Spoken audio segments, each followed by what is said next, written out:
right about that time. I know the food is just so compelling. Can't wait to take a bite. I'm so hungry.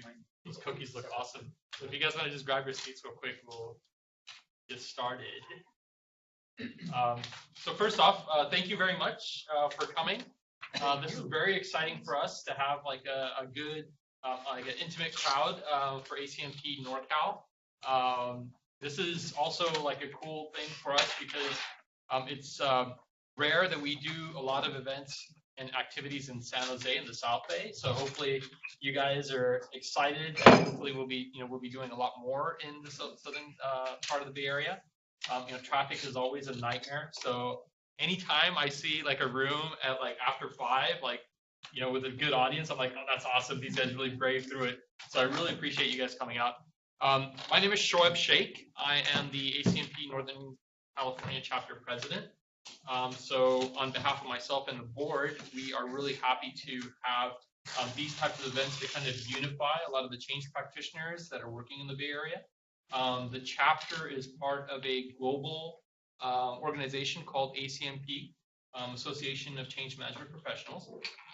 If you guys don't know about it, they've got a great website. They're actually, I don't want to oversell them, but they're modeled kind of like the PMI. If you guys are familiar with the PMI and how that operates, the Project Management Institute.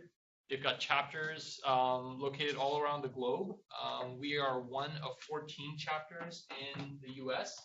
I think 2.5 years ago or 3 years ago when I joined, we were about 8. So it's spreading to a lot of different cities.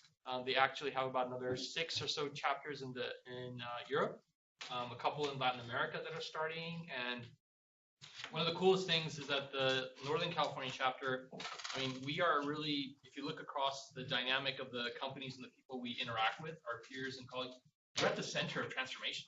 I mean, we're dealing with companies that are transforming the landscape of not just the area or the US, but really the world. And I mean, that's amazing to be interacting. I mean, it's a blessing for me to be interacting with people like you that are, actually driving these amazing transformations you hear of in Forbes and Newsweek and all that. So kudos to everyone that's working in the change profession, regardless of if you have the hat of change manager or if you're a program manager, project manager, or just someone that's interested in the discipline. We're here as a chapter to support you in learning more about what change is, offering great partnerships with Artizen today, with other partner organizations to give you insights into what the discipline is about, deep diving into some of the topics like the one we have today on Agile, and really, giving you a support system. Sometimes as change managers, we're there in our field, in our profession, in our role, kind of like the change person, and we look around and there's sometimes no one there behind us. So, from a chapter perspective and from a board perspective, we really want you guys to be able to connect with the chapter to feel like you're a part of the community. And that's been my, over the last 2.5 years, that's been my purpose, is to give the chapter a sense of community. And, we've done pretty cool things. We hold annual symposiums. So we do them once a year. They're usually about 100 to 120 people. We have great guest speakers. We hold workshops. So ProSci, if you've heard of them, who has? There you go. So a lot of us have heard of them. A lot of us have gone through certification. So we have workshops from ProSci or other, accredited institutions come and give us workshops. And this is all facilitated in a day full of fun, networking, food, etc.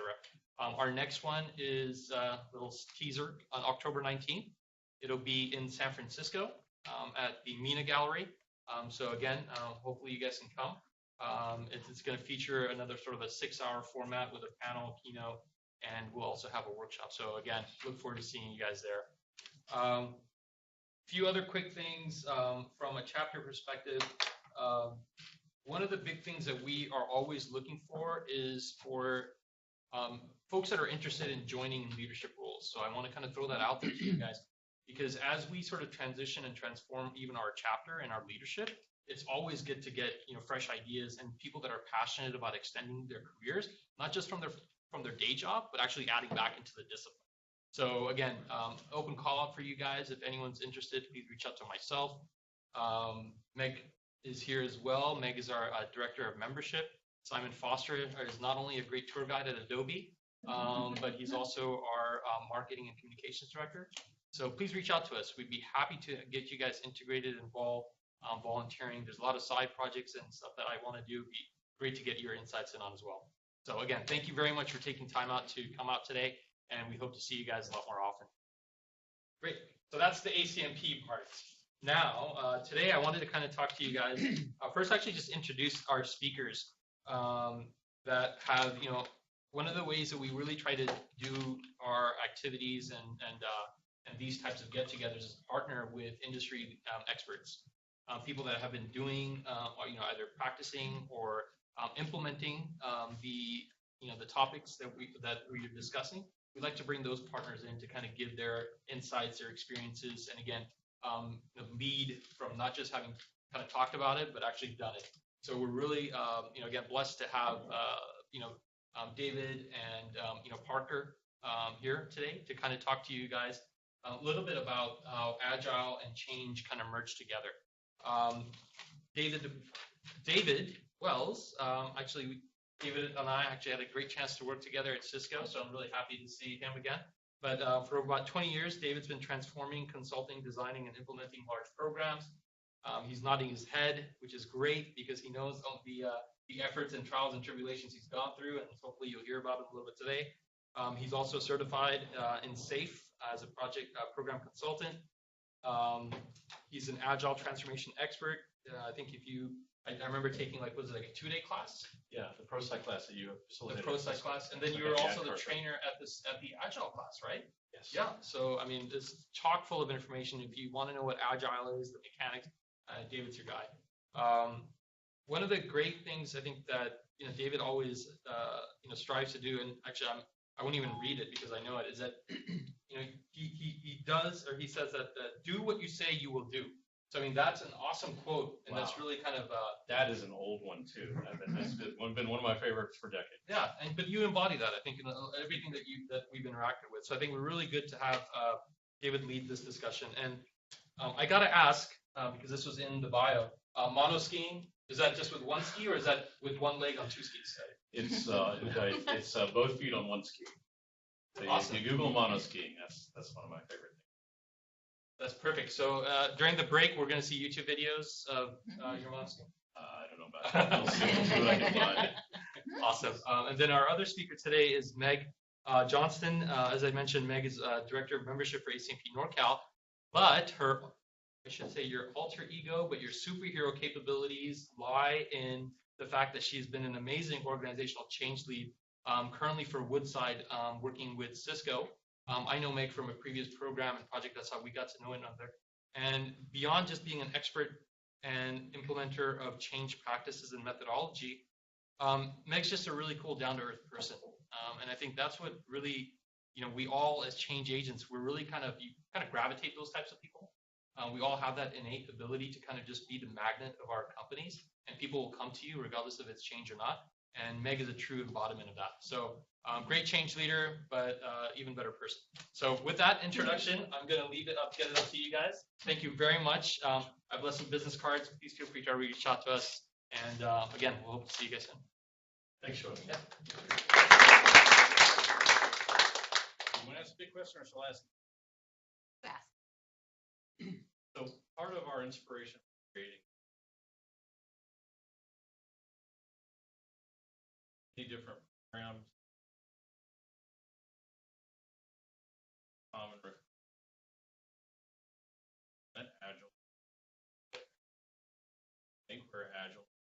Can't figure out what it did for us. Benefit.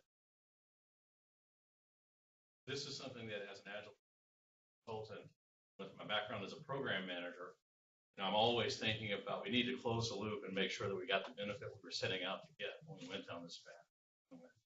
So Parker and I have been years now working with clients in Agile transformation and talking about this very question. Are we seeing the expected value delivered from the Agile transformation itself? And I'm not talking about a particular program that we decided to do in an Agile fashion. I'm talking about the decision to go Agile and to transform the way that we work Agile. So I'm just really interested in a show of hands. Anybody here experiencing this and experiencing your company asking itself this question? We've gone Agile, but we're not really sure we thought we were going to get out of it. I see a few heads nodding and a few hands going up. So what I'm going to share with you today is just some observations from our particular firm, from our particular couple of us very seasoned practitioners of this. I don't pretend to have all the answers, but I do think that part of the root cause of why we have to ask ourselves this question and why some people struggle with answering it does lie in this intersection of Agile and change management. And so we mentioned ProSci a minute ago. If any of you are familiar with ProSci, you might have seen there's a lot of noise right now about this intersection. So hopefully it's timely. I'm going to try not to, because I don't know everyone's background, I'm going to try not to take for granted that you all understand what I mean by Agile or Agile at scale. So we'll talk a little bit about some definitional things.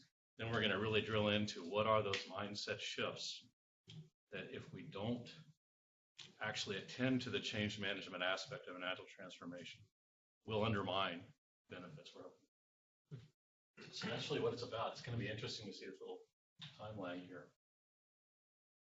First, just to kind of level set, when we talk about Agile at scale, I'm really talking about big programs and efforts here. Now, I'm not talking about small 1 or 2 Scrum teams, relatively confined efforts. When I talk about Agile at scale, imagine a $50 million program or $100 million portfolio of projects, dozens of teams. And the way we traditionally, of course, everybody knows what this is, right? This is probably, maybe the terminology is a little bit different, but this is what we all call waterfall, right? This was the state of the art for executing large projects and programs to deliver a solution, whether that was a new business process or whether that was a new product or software or combination of software and hardware. It doesn't really matter very much. This is kind of the essential abstraction of the way we all used to go about it. If you're PMI trained people, PMPs here, PGMPs, well, there's at least one PGMP here, right? So we start by identifying problems and opportunities. Business management is involved here with some actual users and some program managers. We charter a project, we define requirements, define a solution approach. And what we're doing here really is if you were to think of it from the standpoint of a lean work stream, right, we're taking a really huge batch of work typically through this series of handoffs. Inherently flawed? Would anybody agree with the thesis that this is inherently flawed from the outset? This is why it's not really viewed by very many people anymore as the state of the art, right? Huge batches of work. What do I mean by batches? I don't know if that's a lean concept. It comes from lean manufacturing. What I'm really talking about is thousands of requirements typically. So if you've ever seen a program scope document that thick and a stack of business requirements documents like that high for one release of a solution, that's what I'm talking about when I use the term big batches work. Very long lead times. In my experience with these very big programs, it's 6 to maybe 18 month lead times is probably the worst case I've seen. So this is really the traditional waterfall. Anybody want to postulate some of the inherent flaws with it? Do you think there's a lot of opportunity for error every time we go through one of these handoffs? They're one of these stages. Opportunity for work to queue. Do you think that requirements have a shelf life? That if they sit out there for too long, they become irrelevant and invalid? Absolutely true, and it's why Agile is gaining the traction it's gaining right now. And what I'm going to show you is not an official version of this, but when I talk about Agile at scale, as Shoaib mentioned, I am what's known as a safe program consultant. So I am particularly an advocate of this specific version of scaling up Agile. It's not to say this is the one right way to do it, but this is definitely a method of scaling up Agile that has shown itself to be very successful. It's called the Scaled Agile Framework. If you've never heard of the Scaled Agile Framework, you might want to write it down and go to scaledagilepFramework.com. Much of what I'll talk about with Agile at scale is derived from the concept of Scaled Agile Framework. What Scaled Agile Framework does is it takes the core principles of Agile, most of which derive directly from the Agile Manifesto, published, I believe, in 2001, and many of which have proven themselves over and over again to be extremely effective, at least at relatively small scales, right? With Scrum teams, those principles and practices that we learned work really well. It also marries that up with concepts of lean manufacturing, Toyota production system ideas. And it tells us, as we put those together, this gives us the framework for how we can scale up. We can use those agile methods and principles for very large and complex undertakings. And, you know, in my mind's eye, it looks kind of something like this. Instead of that long sequential flow, what we really have is we have multiple interlocking sort of loops of collaboration that operate at different levels of specificity, of abstraction, as you think about your solution that you're trying to deliver, or your business problem that you're trying to deliver value against, right? So at the highest level, we have a portfolio management function because, let's face it, if we're talking about large scale, big investments, we have a fiduciary obligation to have a portfolio management function. You cannot get away from that just because you've declared you're going to be agile. That doesn't mean you can go off and spend $50 million however you want to. You have to have some level of balance of due diligence in your financial decision making, right? It's finding the right balance point. So you have business and IT management, you have users and stakeholders, architects, portfolio managers, and they're deciding what are the big boulders we want to move, perhaps over the next year, right? Or maybe just over the next quarter, right? What are the big boulders we want to move? And that's a portfolio management function. You have people called product managers that take that definition of the big objectives we're going to go after, and they start breaking those down into sort of more precise marching orders, if you will, for the teams. They work, you know, again, with users and stakeholders. They work with architects and analysts to figure out how are we going to go about solving for this big boulder in more bite-sized chunks, maybe chunks that we can get done in a month or a couple of months or within a quarter at least. And we usually call those features in this lexicon. Ultimately, those features wind up in the hands of product owners that work with the actual teams. Now we get down to that atomic element of the Scrum team that operates via the Agile principles. But again, if you're doing something very large, $50 million investment, that means you probably have dozens of Agile teams, maybe at least a dozen. And they can't just run off willy-nilly, operating as they each see fit. And you expect that the composite output is going to be a coherent solution. So you have these sort of three interlocking loops of collaboration working. And the SAFe model is actually even a fourth one that I decided to not busy this up with. Now what we're talking about, we're talking about much smaller batches of work, much more rapid cadences. Does that sound familiar? Anybody who's heard of lean before? Right? Small batch sizes, rapid iterations. That goes right back to Taiichi Ohno and the Toyota production system. Right? Really important because that's part of the strategy for ensuring that what comes out the pipe eventually isn't stale. It isn't the solution we would have liked to have had a year ago. It's a solution we need now. So this is just to level set everybody on concepts. I see a lot of heads nodding. It looks like this is pretty familiar. Anybody want to pause and Q&A on this baseline of concepts? Because what we're going to go to next is really this intersection of this kind of thinking and this kind of process with change management. I'm going to talk a little bit about some of the mindset shifts, and I don't know if it's just evident to you, but if I go, animations are my way. If you just think about this model, you think about all these people are used to working in a certain way. They're used to, basically at its core, what we're really talking about is how we organize the work. Right? So each party in here is used to the work being organized in a certain way. Now we move to this, and it's organized completely differently. Right? The titles aren't even the same. Everybody has to change the way they work. Everybody has to change the way they think, the way they make decisions, the way they interact with all the people around them. It's all very different. That sounds like a case for change management. Exactly. So just back on that slide, yeah. A thought that, as I'm sure you will cover, is that relationship between each of these roles and the role relationship, how to manage that change, is as you break it down from major individual product managers, individual product owners have relationships with each other. They have their product, their team, how that relationship changes. I'm interested in seeing. Definitely. We will definitely talk about some of the details of some of the roles. We actually have some pretty deep material that goes very much role by role. Here are the specific changes. We don't have all of that here, just in the interest of time, but we'll touch on some of it. What I actually want to try to break down now is, what are the most important changes? And so for me, this is one of the biggest mindset changes, and it's also one of the root of some of the biggest changes about how everybody operates differently. Instead of, these huge batches, very long lead times, thousands of requirements, 6 to 12 plus months. Now we're talking about small batches of work, very rapid iterations. That is a fundamental shift for everybody involved, that whole value chain. That change affects everyone.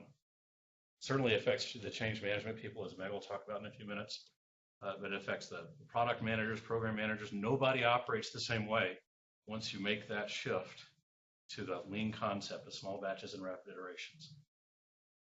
Leadership style needs to be very different. I highlight this because not only is it very impactful, in my professional opinion, this is one of the most important reasons why some organizations wind up feeling they didn't get benefit. If you ignore this, if the agile transformation is viewed as simply something IT is doing or product engineering is doing, but we business guys, we don't need to change anything about the way we operate, then I can virtually promise your company will not get benefits that they want from the agile transformation.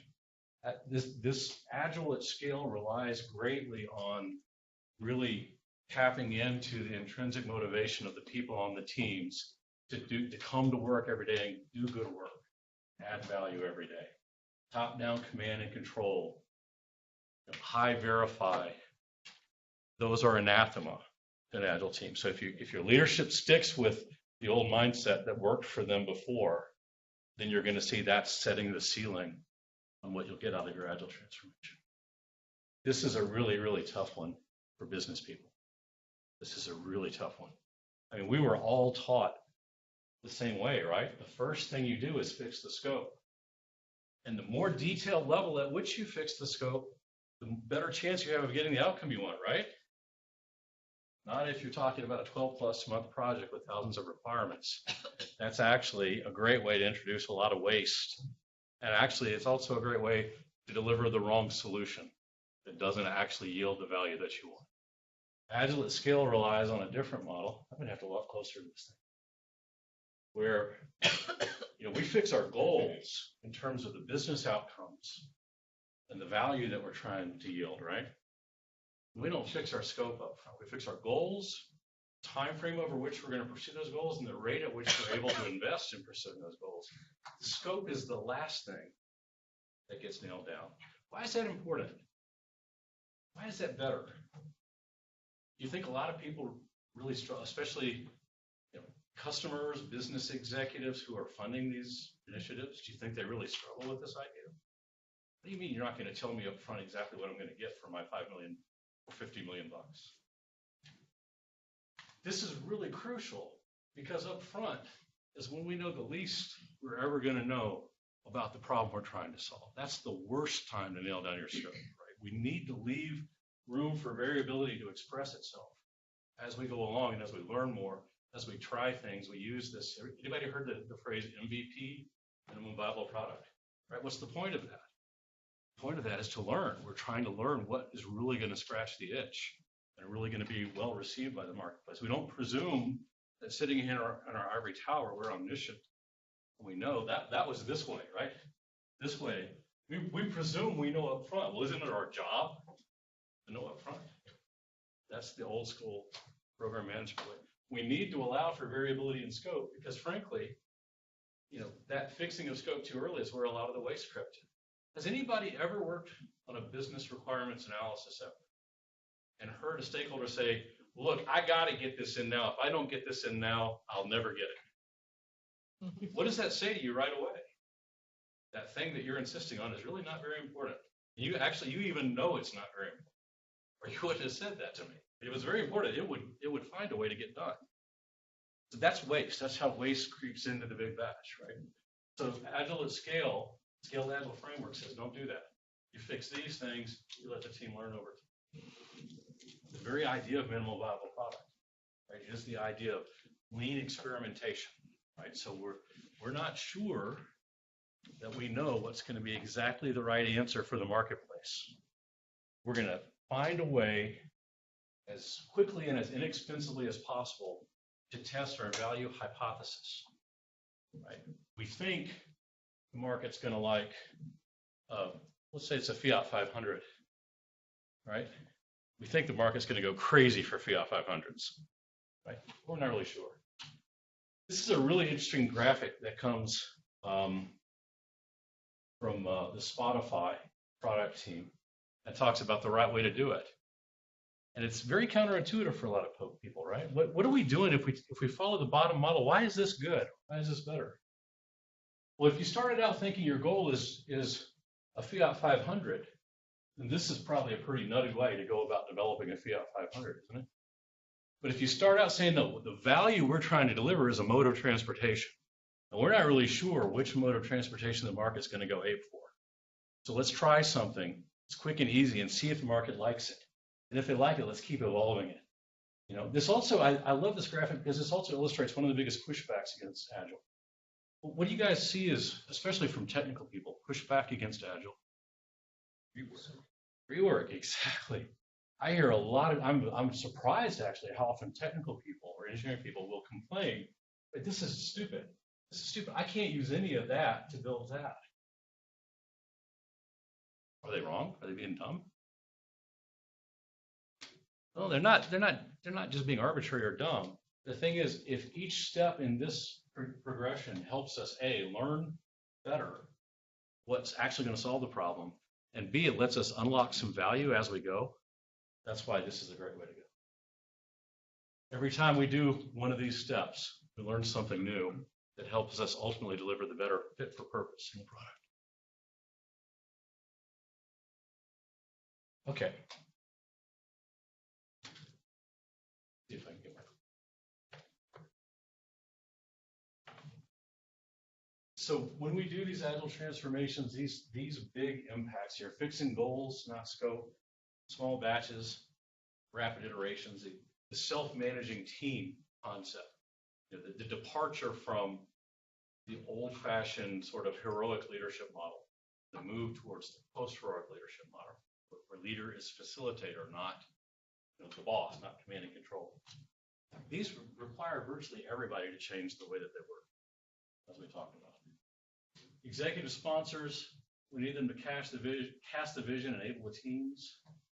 This is very tough for most executive sponsors, isn't it? What are they typically thinking about? What do you think is going to be their pushback? Most of these people are used to that traditional leadership model, right? They're used to a certain flavor of accountability. Has anybody ever encountered pushback on the basis that Agile, you know, doesn't provide any accountability? I need a single neck to choke. What do you mean? Empowered self-managing team. Who's my single neck to choke then if I don't like the outcome? This is a big mindset shift. It's a difficult mindset shift. In order to get these people to understand what they have to do, they first need to understand why it's actually going to be better. They need to understand the causality between their leadership style and the actual outcomes they'll get from an Agile team. And for that, they need training, they need change management. Program and project managers, completely different way. And again, we've all been trained. I say they, I'm actually saying in first person because I'm on this. So this is me traditionally, right?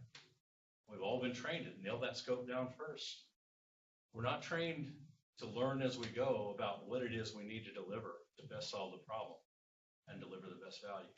That's something that is a little bit alien. That's not something you're going to see in most PMI curriculum. The idea that rework is wasteful, just what we talked about a moment ago, is a big obstacle to overcome. This idea of iterative learning as we go. Also managing expectations. So this is really where I see a lot of organizations breaking down, because even if you get the project and the program managers attuned to this, so they understand rapid iterations, We're evolving our thinking about the solution as we're building the solution. Some people might even say we're building the airplane while it's on the runway, right? Trying to take off. It's a commonly used metaphor. So even once project and program managers get this, if their bosses don't, then now they're in the pinch point now, aren't they? Like they're trying to explain this to a leadership team that is still in the old mindset of fixing the scope first. The shift to Agile, well, we pivot mercilessly as we learn. We don't worry about sunk costs. We don't worry about rework. We worry about what's the next step in the evolution. And if we can reuse a lot of stuff we did last step, that's great. If we can't, so be it. If we have to change out some architectural component that served us well for the last 2 years because it won't serve us well for the next 2 years, so be it. We know what we need now. Delivery schedules evolve over time. So most Agile teams I work with, they have specific schedules of when they're going to deliver. Where does the variability manifest? Exactly what's going to be ready when. Right? There has to be some tolerance for that. Change is expected and welcomed rather than controlled. Sometimes when we talk about waste in the context of large solution development, that's puzzles folks sometimes. What do you mean by waste? Has anybody ever sat on a change approval board looking at project change requests to decide if your team's going to be impacted and can you approve the request? Would you suggest that might be an example of a non-value added activity in the traditional waterfall process? That's my least favorite thing to do. It's expected and welcome. So basically the idea is we're organizing ourselves in a way that it's not a big deal to pivot when we realize that we need it. Product managers probably wouldn't even have that term, or if we had that term, it meant something very different. If you were in a commercial organization, engineering commercial products, you might have had that term, product manager. It means something a little bit different here. That said, it certainly within the scaled Agile framework, if that's the method you're following, these are probably the people that are most singularly accountable. Still not singularly accountable, but they are the most directly accountable because they're the ones who are telling the teams, these are the features I need you to give me in order for the product to succeed. And then doing that by translating these business outcomes into features that the product teams can understand. Right? So if you can give me these 5 features, I can make some hay in terms of revenue growth or in terms of customer sat or customer retention or whatever business outcome I'm after. Really crucial for these folks to build and maintain an effective network of stakeholders they can rely on. Why is that? Can't expect any product manager to know everything, right? That's ivory tower syndrome again. If you think, well, they're the single neck to choke, they better know that's their job. That's repeating the same mistake that we made in the waterfall world. What they need is they need stakeholders who can help them constantly vet their thinking. And think about this, small batches, rapid iterations, and now it's affecting the stakeholders too, isn't it? It's not just team. So we have to equip these folks for the transition to the new cadence. There's new tools, there's new artifacts, there's new terminology, and there's a new cadence of work that we have to equip them with. We have to teach them this concept of lean experimentation, the value hypothesis, and help them learn how to test them quickly.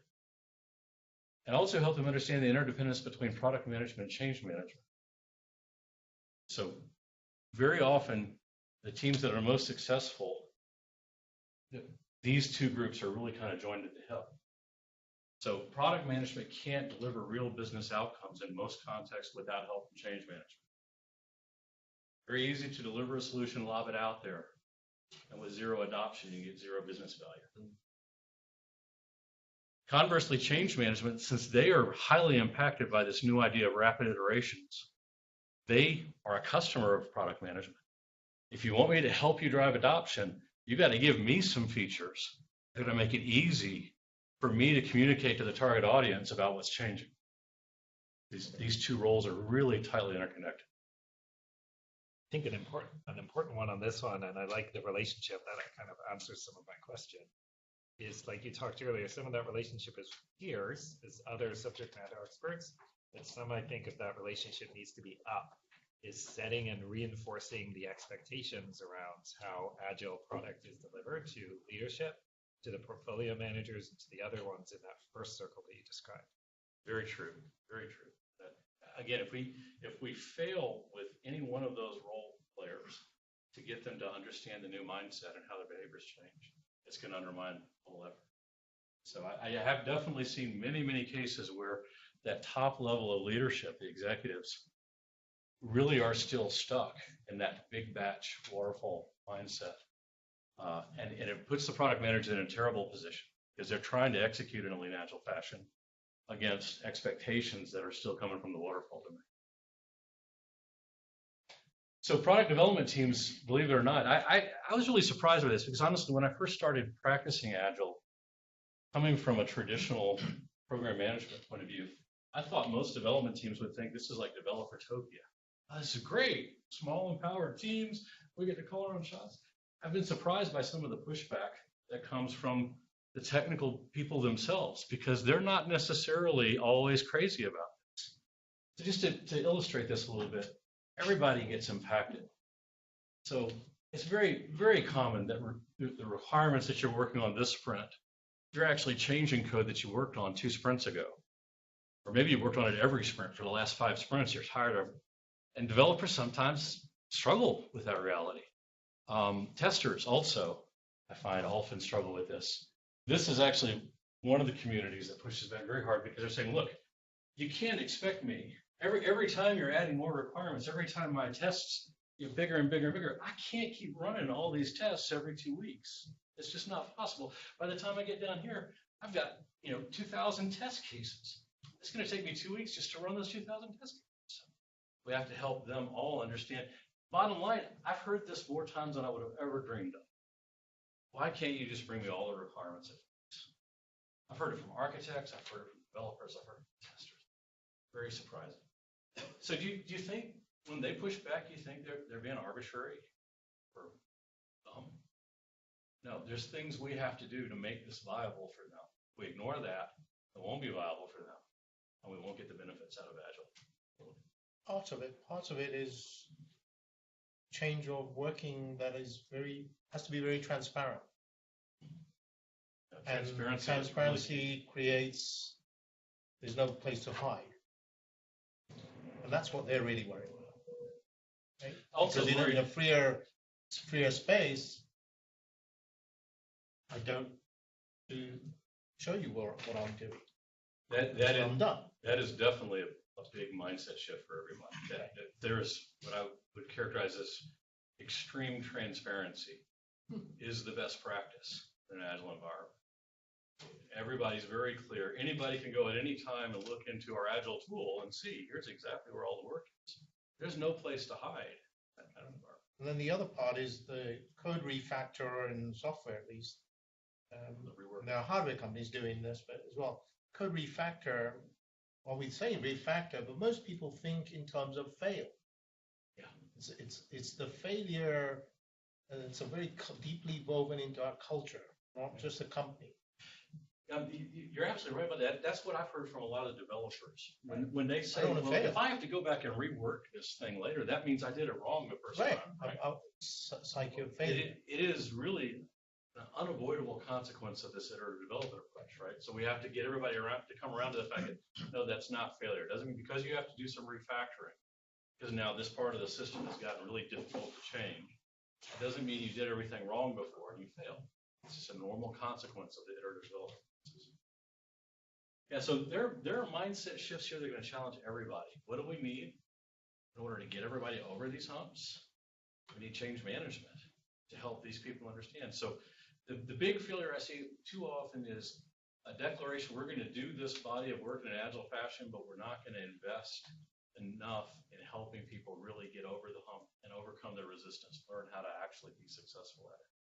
That's part of the reason why we wanted to do this talk. This is a big one I see a lot of times. I tell all the people that I work with coaching that the way you manage resources is going to have to change a little bit. Now, I'm not here to tell anybody that you can't have a global resource distribution model anymore. That would be kind of dumb. Nobody would listen to me if I said that, and that's not what I'm saying. But I am saying that there are good ways to do it and bad ways to do it. If you do it badly, as you move to Agile, you're going to completely undermine your Agile teams. So the worst thing you could do is put an ocean in the middle of a Scrum team. Anybody have ocean or continent in the middle of their Scrum teams right now? Almost everybody. Yeah, this is a tough one. Now, I've seen some clients actually get it, like right away and say, oh, okay. So what you're saying is, wherever I have people, I need to have complete Scrum teams. Bingo, exactly. Stop putting 11.5-hour time difference between your product owner and your Scrum team. By the way, those two, they need to interact like several times an hour on most teams. Have a really effective Scrum team. So this is one major point that's really difficult for resource management. Another one is this. This is a truth that anyone with an industrial engineering or operations research background knows inherently, because the science proves it over and over and over again. Almost any kind of resource, doesn't matter. Could be people, could be machines, could be Highway 101 at rush hour, right? Once the loading gets about 85%, the throughput crashes. Now, most resource managers are trained and maybe even financially incented to maximize resource utilization and minimize resource cost above all else, right? That's what it means to do a good job if you're in that role. Now, once you move to Agile, you'll absolutely cut the legs out from under the throughput of your Agile teams. So that's a lot of, that's not all. Again, we got a bunch of more content. But I don't want to go too deep. So the only remark I'd make, most of us inherit this. Yes. And the honest conversation to be had is, you want people to be inefficient. This is the perfect way to do it. You can still do Agile. That's exactly right. But you're going to be, because of these oceans, you're you going to Yep. lose productivity or 3 days in 2 weeks. And it's very likely that 1 year from now, or 2 years from now, some of your leaders are going to be sitting in a room talking about, why didn't we get the benefit from Agile? We did it. We went Agile, so we don't write business requirements documents anymore. We write features and stories. But where are the great, why did we do this? How's it paid off? It hasn't paid off. It won't pay off if you don't put these principles in practice. On the contrary, one of the first groups that Parker and I worked with right away saw this problem. Their problem was actually in India. They had vendor A in Bangalore doing development and vendor B in Pune doing testing. They're not going to be able to collaborate well. They immediately said, oh, okay, well, that's easy. I'm going to go to vendor A and B and tell them, I want each of you to give me complete Scrum teams. So do your own dev and testing. Problem solved right away. One of the most productive teams we had there. Question. Yes. So because it sounds like a lot of people have the teams that are distributed. Has anybody seen where they've been able to make that work across the oceans? Yeah, in the sense of, you're going to have loss of productivity, and you have to be upfront, honest about that, and then go with it. Yeah, the case I was just referring to is so probably the best I've seen, where they immediately got that, okay, in every location. So I've got a bunch of people in RTP in North Carolina, I got a bunch of people in San Jose, a bunch of people in Bangalore. What I need to do is reshape what they're doing so that I've got complete teams in each of those locations, as opposed to a team here builds something, they throw it across the Pacific, and a team over there testing. Large organizations like Adobe and Cisco and others can't do that simple setup of the teams across entire teams, because there are also boundaries of how the companies are set up.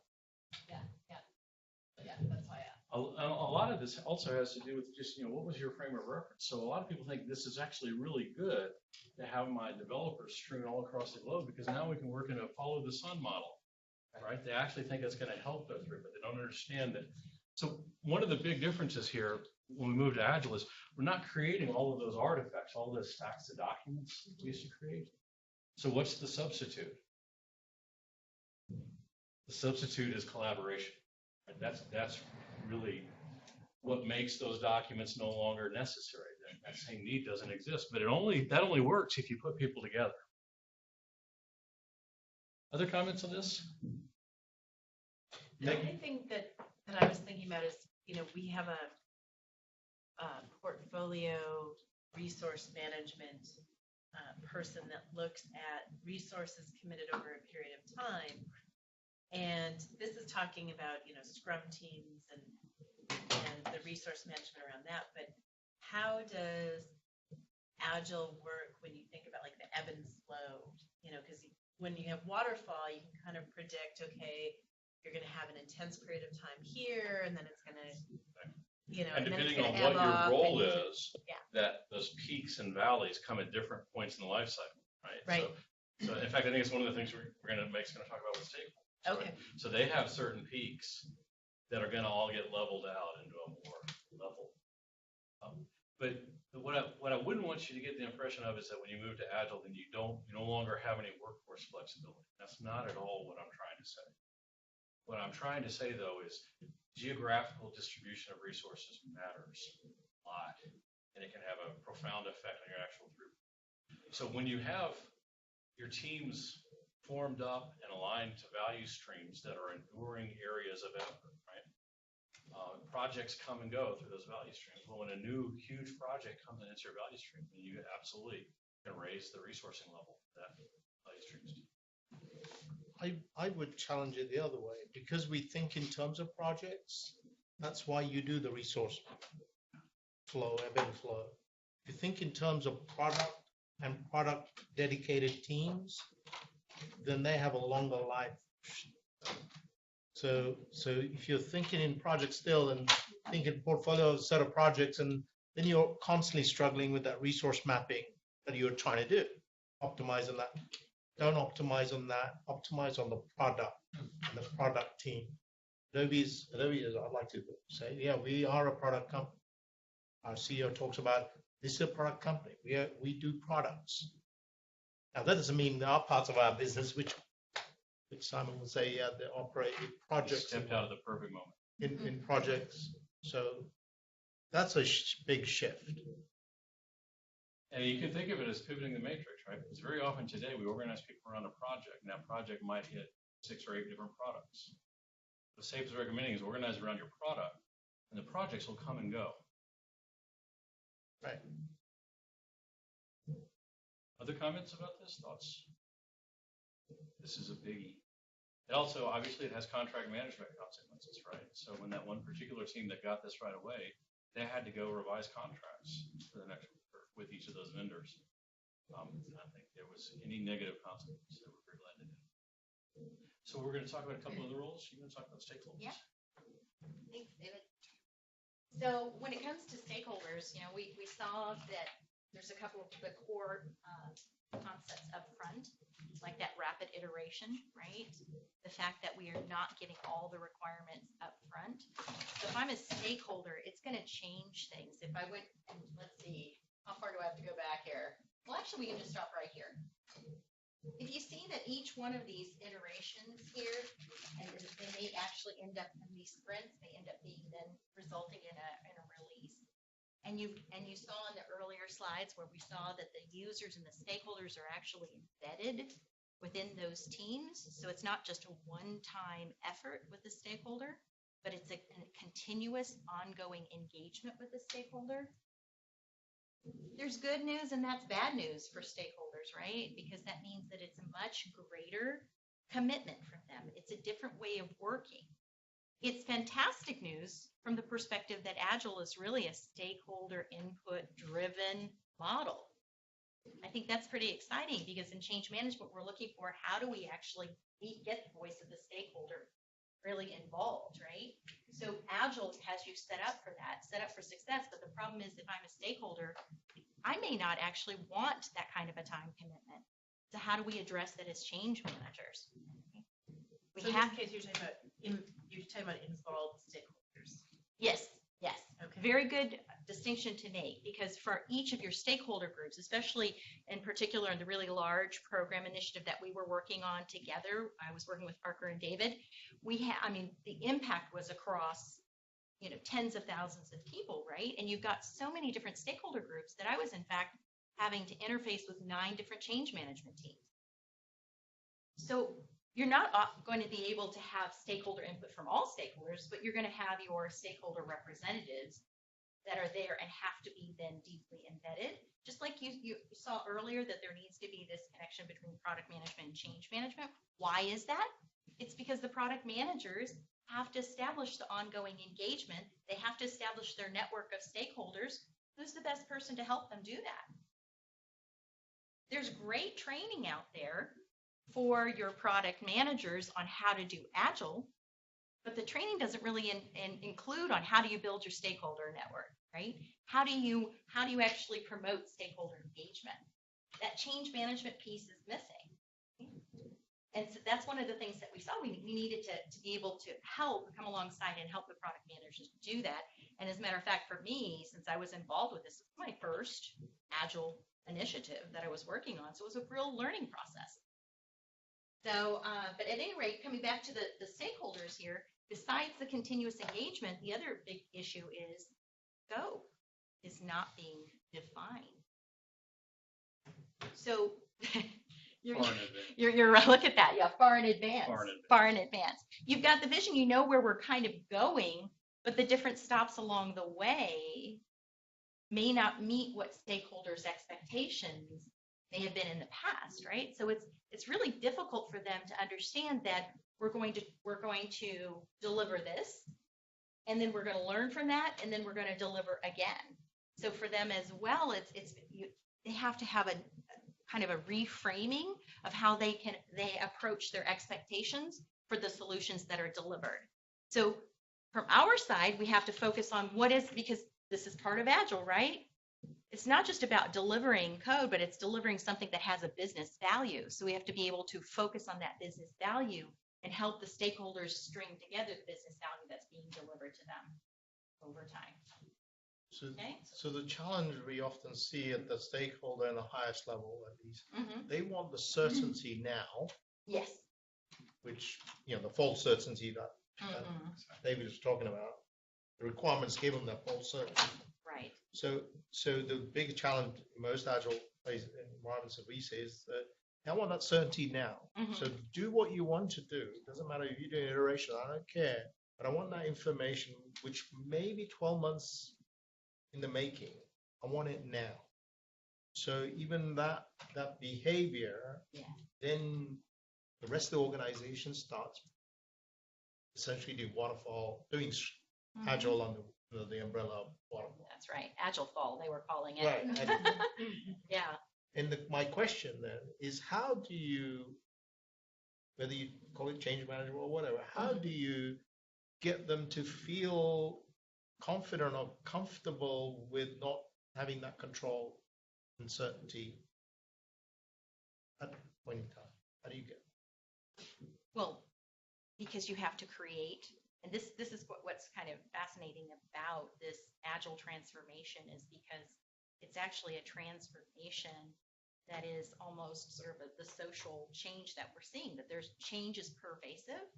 And part of what we've been focused on now from an organizational perspective is how do we create environments or cultures that embrace ongoing change? Change within the right? What were you saying? The change within the change. Yeah. Well, and there's another reason we're calling this. Sorry? You have to pay her now for the flood. Yeah, pay her now for the flood. So there's another component, you touched on it just a second ago that we experienced, which is this is great for your engaged stakeholders. Right? Those are the people who are helping you build the skateboard and then the scooter and the whatever. But then you have those impacted stakeholders that are not part of the engagement. And what we find is that the change manager has an additional opportunity for value in considering the rollout, not from a feature and MVP perspective, but from a user saturation perspective. Because I promise you, if you tell me you're going to teach me to ride the skateboard on Monday, and then on, in 2 weeks, it's going to be a scooter. And then, oh, by the way, in 2 more weeks, it's going to be a motorcycle. And oh, by the way, I have a day job that I have to execute while you're hitting, and you get to that change saturation point really quickly. So what we have learned to do is to say, so from a design, build, test, implement, MVP perspective, absolutely chug that along. And the change manager has to scan across that landscape and look for those cadence points where now you have a big enough collection of things that you kind of re-affinitize it and go out to those non-engaged users who have been sitting there happily doing their day jobs, waiting for you to, help them, and go, okay, now you've got this chunk and it's got this kind of value associated with it. And it needs to be a big enough value that they go, all right, and it's important for people, and I don't know if that's what you were gonna say, because that's what we came to, right? And that initiative too, is that just because code is developed and ready doesn't mean it has to be Correct. delivered. That's It right. doesn't have to go live at the end of that sprint. And so that's one of the things that we actually touched upon, because we needed to group things, to group the delivered, the developed, let's say, code together and the features together, and then deliver them. The SAFe curriculum really talks about this a lot. In fact, one of the mantras of SAFe is develop on cadence, but release on demand. Mm-hmm. And so the product management curriculum, part of what they teach is the decision about what to release and when is separable from pace at which you're building. Right? You could think of it in the sense that at the end of every sprint, you potentially have a release candidate. That doesn't mean you're going to release it. And so what you're bringing up is definitely part of the calculus that product managers need to do. Is this a good time to release? So Well, and that also, time in the fiscal calendar, right? How much Yep. other stuff is going on right now? and back to your notion about your executive stakeholder, if you're anchored around the outcome, and then you're saying to the stakeholders, this is not about your features and your scope, this is about your outcome. Okay, well, your outcome is in the second quarter of the year, you're going to be able to do X. We're going to have 5 releases of MVP before then, but then you bundle that up for your organization, and now you have the capability for X. And that helps a lot with those executives. And with the stakeholders. Yeah, absolutely. Yeah, because then you're But able also- to actually communicate something, because you're otherwise refocusing on there's, outcome. there's a danger with communications become really tricky. When we don't have scope as change managers, I mean, that's like, how many times have you been actually previous to Agile, where it's like, well, we can't, I'm sorry, we can't do the change strategy because we haven't defined scope yet.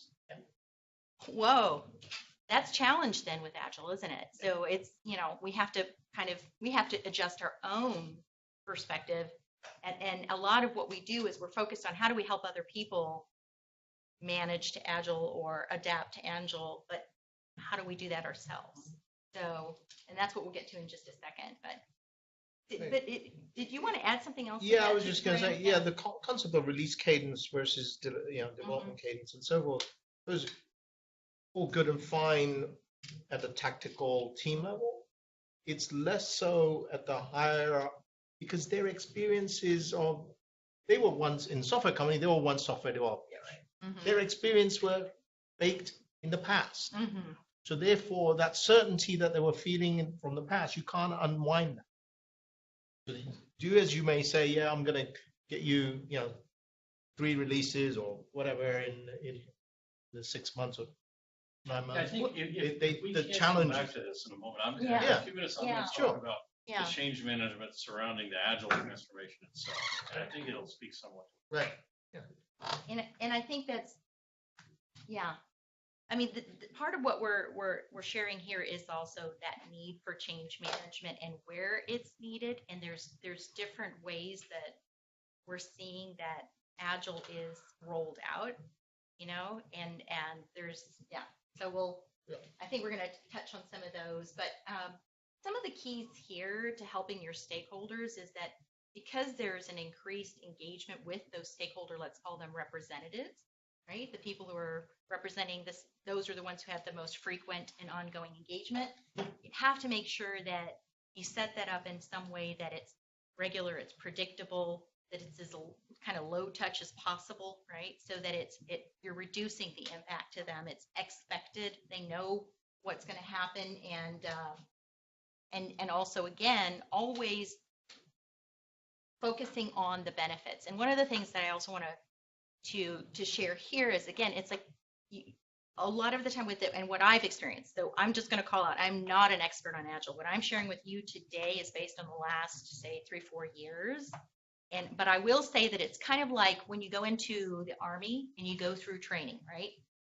So you know a lot and you know how to shoot a gun and everything, but you really don't know anything until you've been through your really big first battle. And that's what I went through, I think, with that multi-year program that we were on. That was intense. Just to give you an idea, I was responsible for 2 tracks, and one of them we did 14 releases in 12 months. So it was a trial by fire. And it wasn't just 14 releases in 12 months, but it's releases that had varying impact to stakeholders. So some of them were real small, communication would even be good. Some were massive. Okay, so that is that's the kind of the trial. So that's where I'm coming from and sharing what I have, and I want you to speak up if you've got something like Julie had that is going to work for everybody here, because that's what we want to do is just create a discussion. But let's see, what is it I want? Oh, okay, so the Agile training was fantastic, and the Agile coaching that I saw was fantastic. That's a plug for you guys. For all of the teams. I mean, we're talking about the product managers, the product owners, the developers. They were talking the talk, they were walking the talk, or they were doing it. And if they stumbled or they needed help, they had the support, right? But where we saw the gap was leadership, right? Leadership wasn't there, and also stakeholders and change managers. So that's just for me, like the 3 areas where I saw the major gaps. And so really there's not training out there that we had that we could send the stakeholders to. So that's why you really see that when you're talking about, did I just go back? Oh yeah, here we go. I went forward because I wanted to share with you. This is actually one of the things that we developed as part of that initiative, to be able to understand the different touch points for the stakeholders. You have the portfolio Agile commits, feature sign-offs, you've got, your release planning workshops that are held, the readout that went to the stakeholders, you've got all of your sprints and sprint demos, the feature, so it's like, and it's going again and again. So we were trying to make sense of all of our stakeholder engagements, because as change managers, we were new to this, and we needed to figure out how could we create a structure around it and create a predictability and prepare our stakeholders so they knew ahead of time. And what was great is we started to have this feeling. It's like, okay, we know that the next feature sign off is coming up, right? There were new things that we needed to put in place too. Okay, you got a sign off. Well, what does that really mean? How are you going to collect the sign off, especially when you've got something that's huge and you've got so many different stakeholders who are involved, and you've got finance that's got to have their say, and you've got legal that's got to have their say. So how do you get the sign off on some of these things in a quick and efficient way? This is Agile. This isn't something else. So, all of these different engagement touch points require change management to do not only the stakeholder management, engagement support from our side, but also the partnership with product management to support them and to support the product owners and how they're engaging with the stakeholders. So what this comes down to, and this is also why we're calling this the change within the change, because ideally, and David in a little bit is going to touch on this, is ideally you take an organizational change management approach, right? Your organization would decide to go Agile, and you would then be able to put together your change strategy and your plan, and you would identify, you have your impact assessment, which, by the way, we were doing a little bit of that for you in those previous slides, right, about the impact for each of the roles. So now you have the deck, you can take it away, you can add to it what you know, and hopefully we've got something in there that's new for you. So you run your impact assessment and you do your strategy and your plan. That's the ideal. You're going to get everybody on board, help that mindset shift, right, to an Agile mindset. But a lot of the time, and personally, what I've experienced, that hasn't happened. And that large initiative, and in 2 different programs since then, it's really been, we're going to do Agile while we're actually rolling this out. So that's why we look at this as a change within a change. You have to call it out as change managers. You have to identify that this is another path of adoption. It's another change curve, and it's separate. You can build it in, but really it needs to be separate. And also, as you can see, a little bit in advance the other. Ideally, it'd be a lot more in advance, but the reality is it's just a little bit in advance that you can just stay a little bit ahead in terms of building the awareness of Agile and the understanding, right, and the acceptance and the adoption and so forth as you're going through your program. And what did this look like in our situation? This meant that because we didn't have, I mean, we were already executing. Boy, I got on board and went to the first stakeholder briefing because they'd already been, it was one of those cases where the change manager came in a little bit later, right? Brought in a little bit later. And I come in and they'd had a stakeholder briefing and I'm in there and the stakeholders are going, you know, product managers are beautifully trained, everybody's ready, and they're talking Agile speak and the stakeholders are like, what are you talking about, right? Where are the BRDs? Yeah, it's like, where are the BRDs? You know, and, you know, why haven't we established this? And what are we doing? And there's no business commit. And they're, you know, so they're talking waterfall. And the team, which is beautifully prepared and trained, is talking Agile.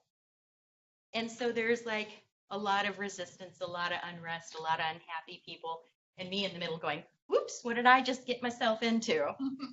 Right? So it's really key that there is an awareness, and it's great because I believe that we're now, I mean, this was 4 years ago.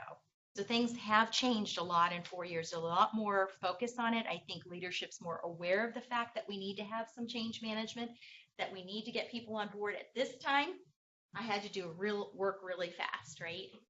First, I had to get the two groups, stakeholders and the team, both frustrated with each other, understanding, right? Sat down with both basically and say, I see you're frustrated. Talk to me a little bit about this. And both were like, well, they, you know, the team was saying, they don't understand Agile. They don't understand what we're saying. Stakeholders saying, I don't know what they're saying. Well, they agreed. Right. They see it was actually beautiful because there was all this tension and problem, right? And I had these separate meetings and they both came to the exact same conclusion. They needed some training. So because of that, we were able to, because that was the way that I got the buy-in from everyone and we could start doing. So from then on, every single meeting we had, we always started with some kind of explanations. We explained every single thing we were doing. If we ran then a feature sign off, if we ran, you know, the readout from the well, it was called multiple things, but the release planning workshops, the RPW readouts and so forth, we let them know this is where this falls. You know, we'd always bring up that stakeholder engagement touch points and we'd refer back and we would, but it had to be sort of embedded training because there was no way that the project was going to allow us to step away and run some kind of, you know, big Agile adoption separate from it. So it had to be alongside it. And so we did have some pain. So that's why it is better if you can do it separate. All right. So let me go forward because I know I got to take a look at the time here. So I'm not going to go through and drain all of these either, but just to, you know, I've called out, you know, so how do we drive the adoption? If we've got this rapid iteration, you know, how is it that we're able to assess the impact when the impact might vary quite a bit from one release to the other? How do we manage it if the leaders are not actually empowering their teams, right? They're not letting them be heard. The team may be, one of the things that we experienced is the team was coming back and saying, we can't deliver this. We can't execute. These are some of the things that we've got. But leadership saying, you have to do this. We need to move forward with this, right? So, you know, how do you deal with that from the change management perspective? So this is one of the top things I'm going to call out here, and probably have done this already, but if you haven't, get certified. You have to become yourself knowledgeable about Agile. You need to continue to pursue the understanding, like what's the latest things that are happening, understand the version of Agile that's being applied. So I got the Safe Agilist, right, training, because that's what we were applying, was a scaled Agile framework. You have to make sure that Agile is a part of everything that you do. You have to embrace it to the point that rather than creating one great big change strategy and plan, which I then thought, oh, no problem, I'll just have some like sections in this for the release. Yeah, I bet you can imagine I abandoned that pretty quickly when I was doing, you know, releases in every month. So instead, you have to take a programmatic approach to everything. It's like everything else with Agile. You have to create structure in order to have ultimate flexibility. And you guys can correct me anywhere on this. This is just, a practice, someone who's been in the trenches and what I experienced. But I realized that I couldn't do these long assessments of impact. So what did I have to do? Empower my own team. I was really fortunate to have a very talented, very smart instructional designer working with me, that when she got in there and she would attend the different meetings, like feature meetings or stakeholder meetings that I couldn't be at. And so then she would call out to me, there she goes, instant messaging, hey, we got a new stakeholder group, right? So it's empowering your team so that they can identify where impact is, that they can make shifts in strategy, that they can decide that there needs to be another video or we need to do another communication. They can come to you so that it's not you trying to figure it all out. So it's very much like kind of running your own like Scrum teams too, because you've got to have those frequent like daily conversations about how are we going to adjust. At any point in time, I was always closing off one release in the middle of executing another and already assessing the third out there.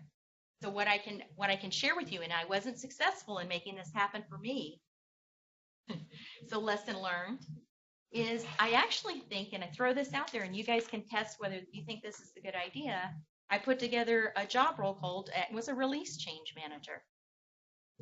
Because the track and the impacts and the different stakeholder groups were large enough and the frequency was that frequent, and they were delivering it out to production, right? So we had these concerns. And so I think a release change manager is something to consider, where you can have a change manager who can still be operating at the strategy perspective, can work with leadership, can make sure that they're looking for the long view, right? And the release change manager can help to manage those releases and coordinate the communications and the training and the engagement touch points that are around each of the releases. So what I see is that with Agile, you need to have more change management resources. And you need to have very skilled, very, people who are skilled and willing to get in there and have strategic perspective as well, so that you're really partnering. You're empowered teams. And the programmatic approach meant I had to go for a template, right? Templates for a lot of things that I did, whether it was the quick little release change strategy and plan, whether it was my, because you're going in and you're in the release commits, you're in the release readiness reviews, and there you are, change management has to present. Use a template. The only thing is, you got to hold a beautiful balance. What I call the beautiful balance between, okay, I got a programmatic approach with these templates, but that doesn't mean that I'm going to fall asleep on the job, do a cookie cutter change management approach, which I've seen, right? I've seen that it can happen really quickly with technical releases, that we fall into this sort of cookie cutter approach. And that means that you're going to miss some of the releases that have the greater impact. Or you're going to miss the hidden stakeholder group that doesn't get addressed. So those are some of the things. Let's see. Yeah, of course, I think we touched on most of the others. And then, of course, this ongoing environment that supports flexibility and continuous change, that's what I'm saying. You're buying in totally to Agile. And then our perspective has already been, at least I feel those of you I've spoken to before, is that we're all looking towards creating that culture that embraces change, that's not resistant to it, so that we can get beyond the change fatigue, right? Because if we're embracing it, then we're not resisting it, then it's not going to be as tiring. It should be a positive. So I do have here, and this is something that I've done it's actually 2 years ago.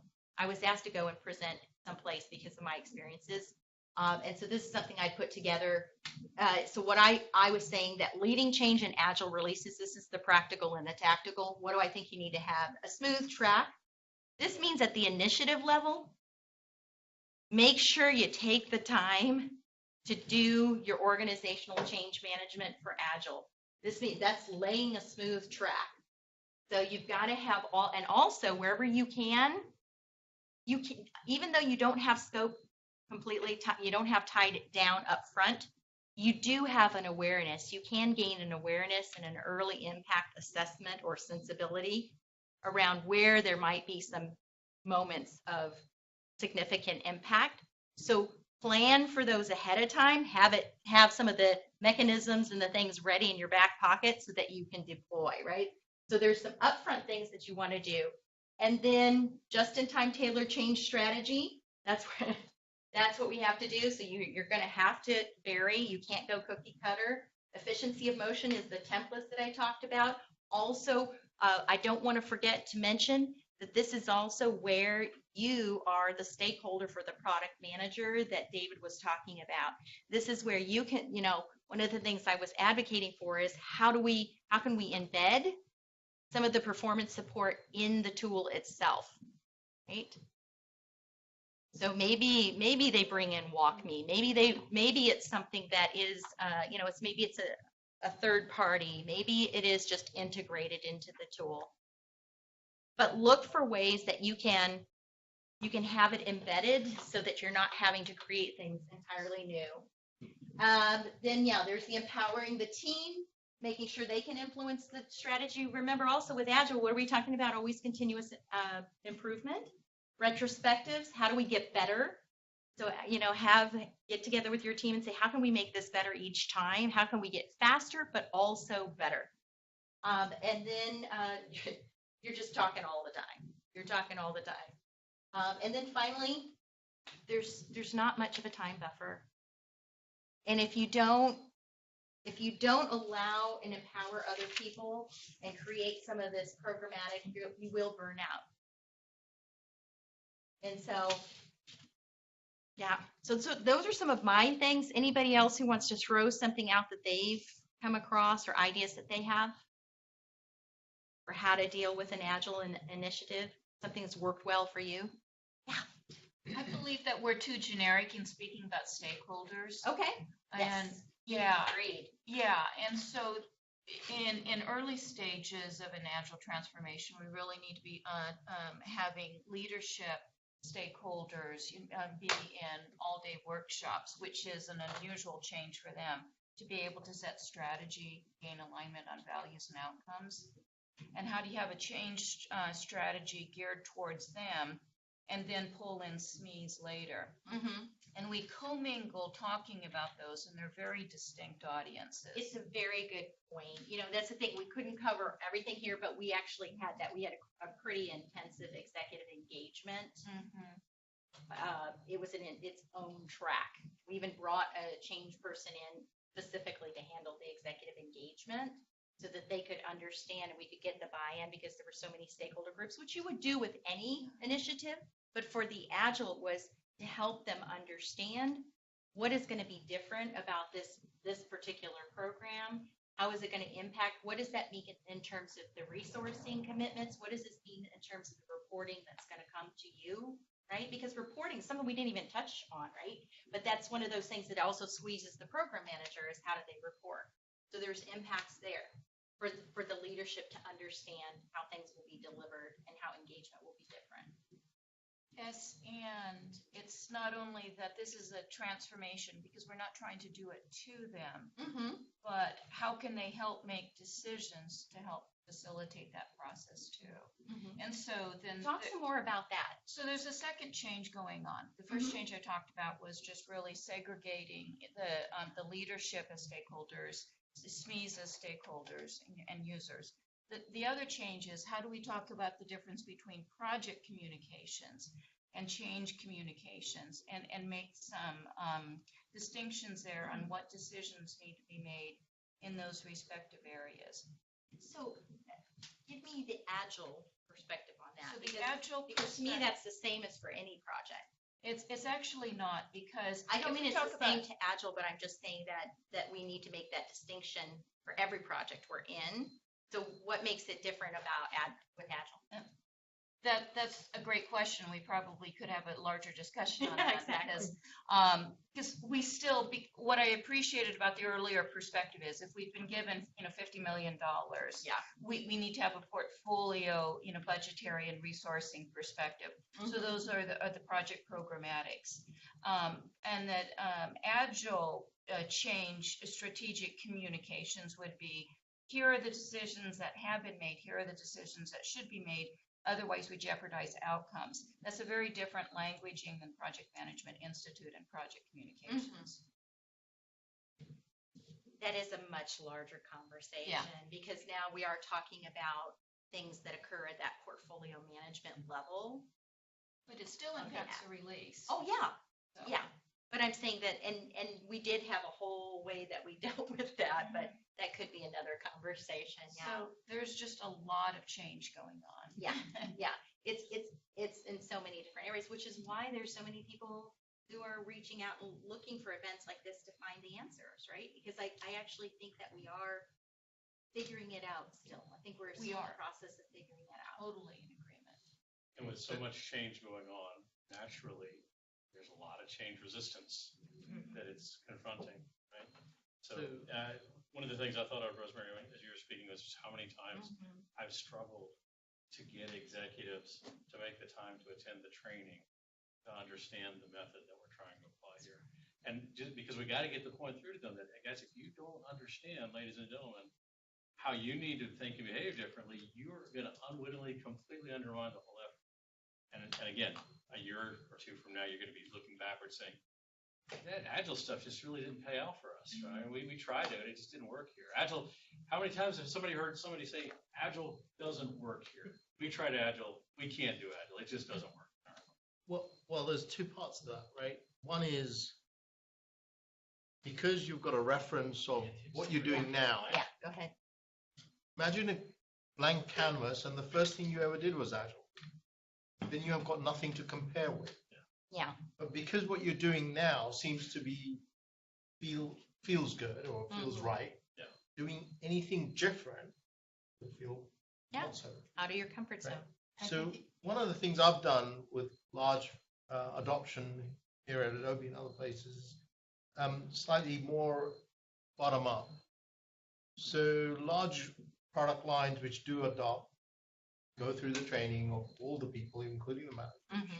And then I help them set up a adoption group, which is an adoption group is basically volunteers from the group who are both the sensors of what's going on, as well as the advocates of what change they want to make happen. Now that machinery has worked well because now they are the instrument of change as opposed to somebody else coming from outside and saying, make this change happen. That's really powerful too. And so communities of practice and right, insiders. So the adoption groups, standing up adoption groups from within the fold, and then going about incrementally adopting not just the practice but the environment. Proselytizing. I mean, so as an Agile coach, I can say this: I'm always an outsider, so I'm always in the position of running the classes and teaching people. This is the concepts, these are the principles. This is how you need to apply them. But who am I? I'm an outsider. So that's really the power of these networks of insiders. Sometimes we call them communities of practice. That's right. What was the term you used? We call them adoption group versus community of practice. The community of practice for us tends to span across the organization. Those who are interested in the subject matter, a certain domain or a certain role. Right. The community of practice has a broader lens, not with a view that I want to make that change happen within this organization. Yeah. That is actually, I'm going to try to hit the accelerator a little bit because we started late and we're running long, but this is really one of the key things. And this was come up over and over again, right? So when we teach scaled Agile framework to people, and again, that's not the only way to do Agile, but it's a well-known way. We try to touch all of the communities that have anything to do with the solution delivery process. But what I rarely see is the organization recognizing this is an OCM challenge. This is a major organizational development challenge. So while it's usually not too hard to gain agreement that the teams, of course, need to go to training. I see, until very recently, I saw very few cases where people wanted to really think of this in OCM context. Now we're starting to get more success with applying ADCAR. Because people, maybe when they're a year into it, and they start asking that first question that we opened with, right? So where are the benefits? Then people start to see, yeah, actually, you're right. I've seen evidence of the resistance. Maybe we do need a resistance management plan. So yeah, we did a bunch of training, but maybe that wasn't enough. Maybe we're not doing enough reinforcement, right? So yeah, these differences are huge. They're profound. They're fundamental. It's just going through a class isn't going to get the behavior changes the next day. It takes a long time. It takes practice. It takes demonstration. So leaders who are willing to step up and be the champion and really evidence lean agile values, and actually being willing to talk to their peers and say, you really got to quit pounding the table about, I want to know exactly what you're going to deliver next year, because that's not the way we operate. Hard to find. Would you say, though, that and when you look at methodology, waterfall versus agile, not a one size fits all for all projects? Agile does not fit well with every project that's out. Yes, I would say that. I would say that. And I think Gartner actually has a model that I think is relevant here and interesting here. If you're familiar with the Gartner model, they talk about enterprise systems. And at one end of the continuum, they have what they refer to as systems of differentiation. Now, that's where you're really on the cutting edge. You're really driving your brand experience with your customers. And that's where Agile really shines. And the other end of the continuum, you have systems of record, right? And so you could make an argument that if you're replacing your GL, there might not be great value to doing that in an Agile way. I wouldn't have protracted debate with you. On the other hand, I'll say to you this: if you take this up as an organizational transformation, not as a means of executing a specific project, then you'll probably find maximum benefit from Agile transformation. And you'll probably find that you can, in fact, do everything in Agile. Whether you would debate that a certain effort didn't need to be done Agile, probably not a debate. This is slide I would just beg to differ on. Would you? Of course, I'm Agile practitioner, and of course, I'm going to say this. The reason why people do Agile is because recognizing complex problems can't be linearized at the beginning. Can't just linearly assume all the things and say these things will happen. If you believe you're doing simple projects, go ahead and do waterfall. Baking bread is a simple idea, and we know this for thousands of years. We could do it linearly, no problem. You don't need to iterate on it. But software, most projects, if you think of projects, any projects in complex systems are complex problems. You just touched on from a stakeholder and those perspectives. You said dozens of how they're impacted. So trying to solve them as waterfall is the wrong way.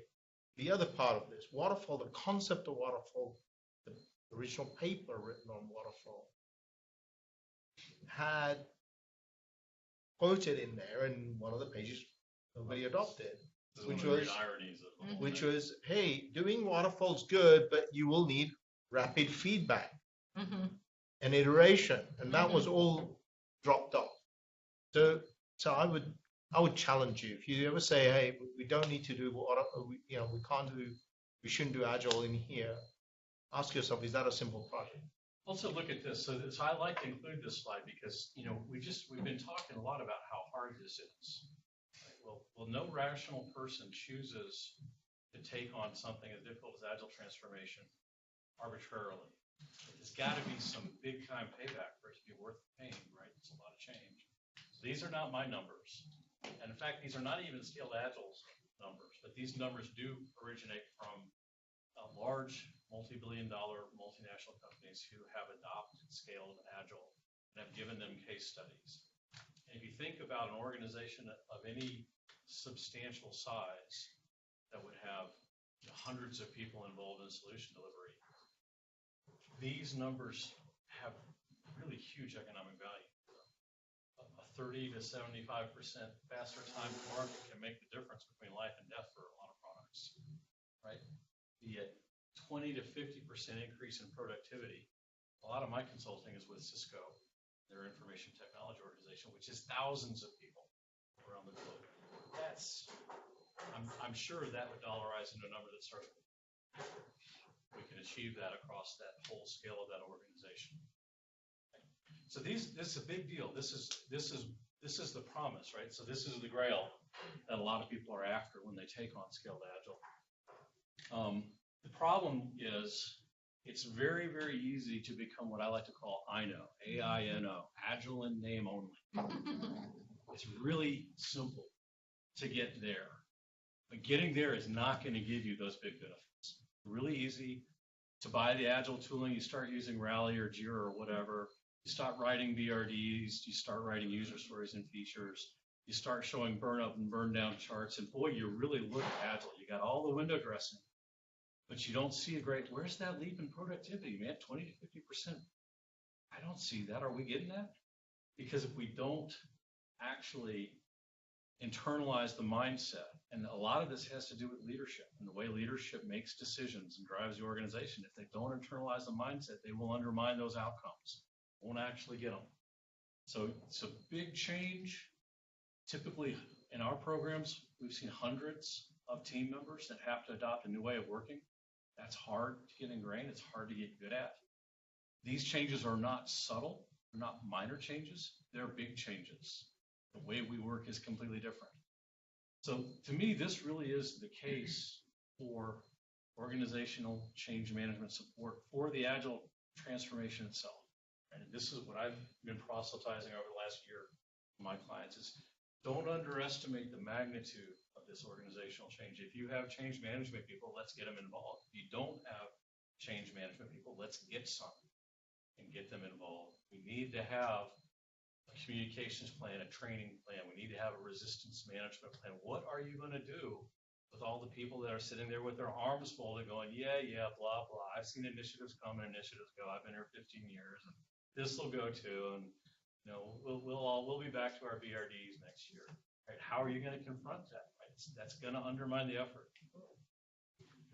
David, Billy, one thing I wanted to ask, as you said that, one of the reasons that typically happens often is because in organizations, budgeting is done at the beginning of the year. Yeah. It's not iterative. That's right.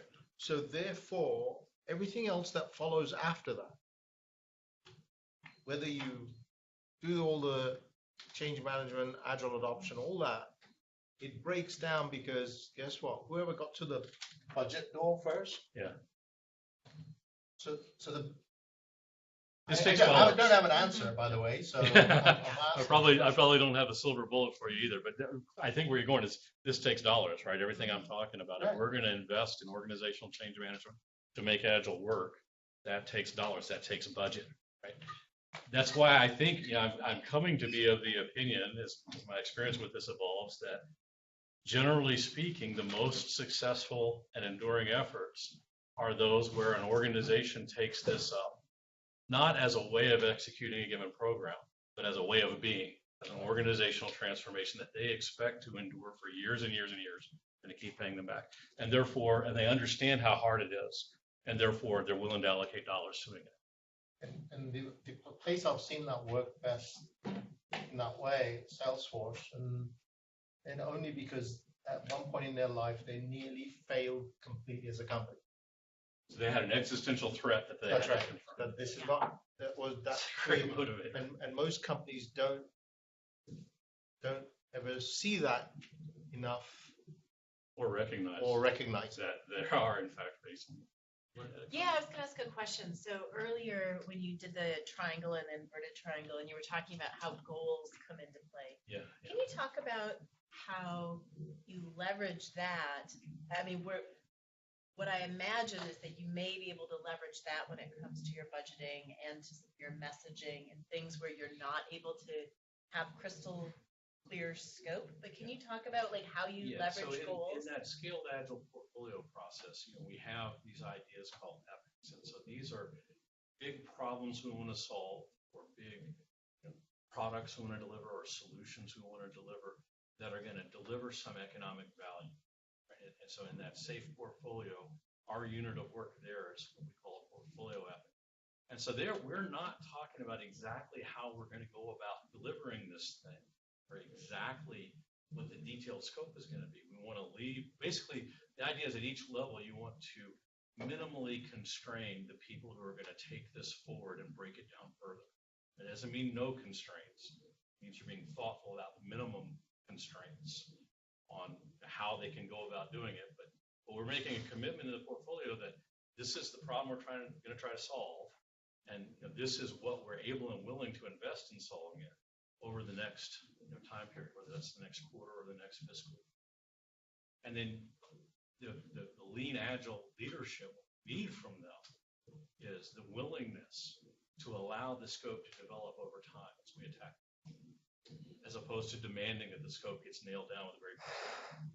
And so is there still an expectation that the Agile project team will achieve that goal, or Yes, absolutely. There's absolutely the an resolution expectation that- at the end of that whole cycle, they just won't have clarity as to what they're going to get in each release So, leading up and to it? when we're making those investment decisions, we haven't forgotten everything we once knew about ideas of an investment management, right? We haven't forgotten that such an idea is net present value, right? We're saying we're going after this, the nature of the value is this, the magnitude of the value is that, here's what we're going to invest over this period of time.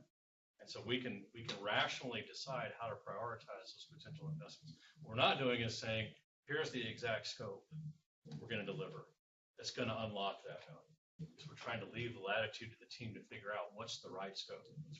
The other thing that's important to recognize is all of these processes are iterative, right? And with each iteration, we are constantly reprioritizing the work that's still on our plate, or we use the term backlog.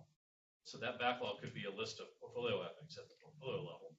And we're constantly reprioritizing. So at any moment, something new and more valuable could come in and basically trump everything else that was on the list.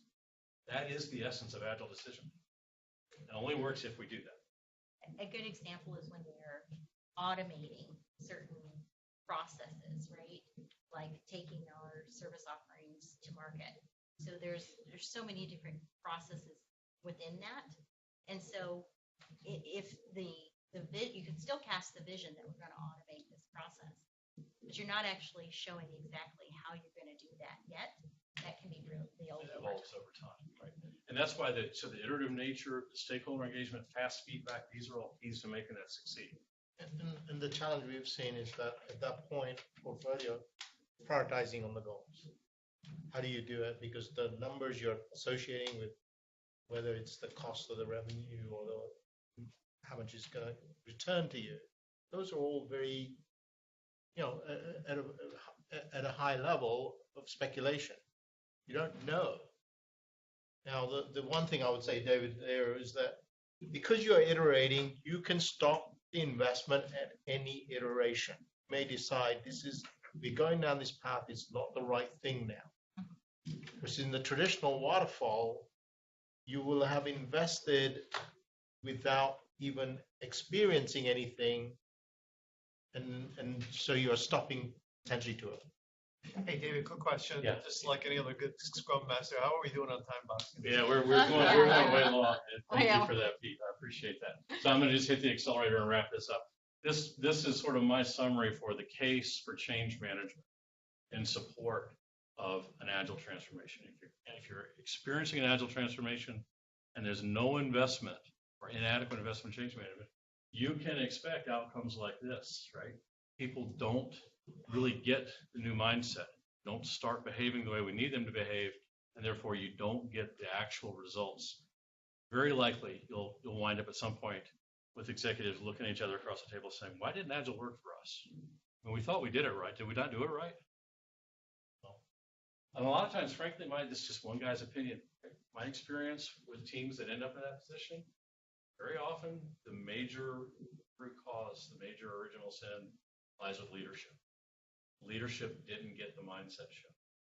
So leadership is viewing it as, yeah, okay, I don't care if engineering wants to be agile. They can be agile. Fine, go be agile. I'm still going to keep driving them the way I drive them because that's what I'm here for, is to drive them mercilessly. That'll undermine. We do think in general this is a relatively high risk change for most organizations. If you're familiar with this chart from ProSci training, that we think, and I've seen, some might even be higher than that, depends on the nature of the organization. So in general, one should avoid generalizing. Here's my general statement. Most organizations need to recognize there's a really good chance of failure if we don't attend to the organizational change management aspect. That's it, I'm done. Questions, comments? Final question, comment? Guys, change manager, energized about no question, David. So thanks for sharing all the different impacts at the different levels of the organization, up and down. Can't go after everything. How would you slice it in terms of sequencing it? Well, that's an interesting point. So I would, again, I see the primary failure mode as being leadership. I would definitely want to get as much time as probably my greatest frustration at this point in my career is leaders who say, I don't have time for Agile training. It drives me nuts. I want to shake them by the collar and say, don't you understand? This whole thing is going to keel over if you don't get on board with it. Right? So I would say definitely that's number one. Then I would say the next most sensitive potential point of failure in my experience would be product management. I think that's the toughest. When we're talking in the context of SAFe, I think that's the toughest role in all of SAFe. Product management is really the nexus of most of the competing forces in this model. So I'd probably focus really next on product management and getting that relationship with change management. After that, I don't know if this. So I'm not a tools vendor, just to be clear, but a lot of these problems and challenges we talked about can be remediated somewhat with technology. So you talked, Meg, about the idea of technology embedded in the product that makes the work of change management easier, and I think that's a great idea. It's just exactly analogous to the way we talk to testers. When testers are pushing back at, I can't repeat 2,000 test cases every week. Then our answer is, yeah, if you're doing them all manually, of course you can. That's why you can't do them all manually. We're going to have to invest in test automation. It's the only way you're going to survive. So that's another area that I think can help to basically depressurize the whole team. But that's also equally good example of where tester will, hey, they're not the one who's making the decision or investment decisions about, hey, what is the automation frameworks we're going to adopt or anything like that. And that's brilliant because that comes back to the resistance management plan, right? When the testers start bringing this resistance to Agile on the basis that we can't possibly get along with this, we need to have a resistance management plan that anticipates that, and we have a playbook for how to confront it. You're right, that's a leadership issue. Leadership needs to understand, if I'm going to make this possible for my testers, I've got to invest in test automation. If I'm going to make it possible for my systems engineering team to do deployments potentially every 2 weeks, I'm going to have to invest in deployment automation. If I don't do that, I don't write that check, this whole thing's going to fail, and we're going to be sitting here a year later going, why didn't Agile work? I've also seen it fail when they straddle between the two methodologies, where they say it's Agile, but it's clearly waterfall, but they use Jira, and they say, well, it's Agile. The most nauseating term I've heard this year is Wagile. And that term came from Boston Consulting Group. Oh, wow. BCG has the nerve to talk to people about Wagile. Anyway, I won't get on that side. Thanks, guys. This has been a great conference. The waterfall. Waterfall, Agile. David, if you could allow me just one more question. Yeah, Since we have change management folks. Would you consider change management folks as part of product change management? Who have to deal with lots of change in preparation for release? Would you consider them to be part of the release train organization, or would you just consider them more as a shared services as one? Probably the latter. Probably shared services. But honestly, I'm not sure I've got the right answer there. I'd like to understand more that about the that. scale of the work they have to undertake might be the determining factor. If I can just say a little bit about that. Yeah. We're going through the Agile transformation, and initially we really didn't even understand what was going on. It was just coming at us, and we're trying to get our arms around it. And we were we were put through training and we kept saying, where do we fit in here? And they kept saying, oh, you don't. This is technology. That's the this gap. is, and we kept saying, but we have to. Yeah. So they finally allowed us to start participating in the big room planning or the feature planning, which helped a ton. I mean, now we at least have that visibility into what's coming down. At the high level, Right. here's what's targeted for, what is it, the quarterly? Yes. process? Yeah. Quarterly. That's typical. Yeah, those feature planning workshops. Yep. We as change managers, we attended and we went into the different sessions and, listen in, you have to be embedded there. And that's why it's hard to say too, you have to look at the size of what's being delivered and so the number of tracks and the frequency of releases to figure out how many change managers do you need. Right. Yeah. I'm interested though in a kind of a group think on Pete's question here though, because Yeah. I mean, so in my mind, I think what's most important is that change managers probably align to audiences. So I see this as a matrix management problem, right? You got a bunch of products, you got a bunch of audiences. How do you align? You align to products? Do you align to audiences? You align. So we did about 3 iterations, To figure out. and we did in fact do the managed service iteration. Did not work for our organization, so we have absolutely pivoted on that. And I have Meaning my change managers sitting here, and they are now for this upcoming fiscal year aligned by user groups, stakeholder groups. Yeah, social audience. Because what we found for our environment is because even with product managers and with the program team is so focused on develop, deliver, iterate, even if they're doing Agile, and frankly, we're still doing kind of Agile or Agile Fall, or it depends, or sometimes called Water Agile, but Scrum. isn't, right?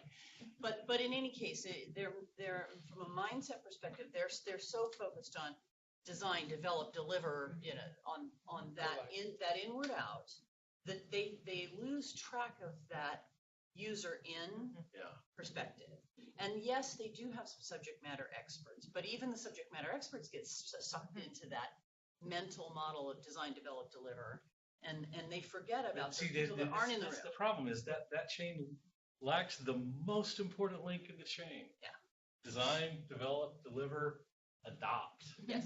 And Don't adopt, you'll never get the value. well, and I would say even more than adoption is what you teed up at the very beginning is clear on the outcome. And we discuss this all the time. Guys, this is speech 42. I'm somewhat interested in the go live. Not really all that much. I'm mostly interested in the business outcome. And refocusing the conversation on the business outcome and understanding when you're putting together your communications, your training, when you're packaging those agile sprints up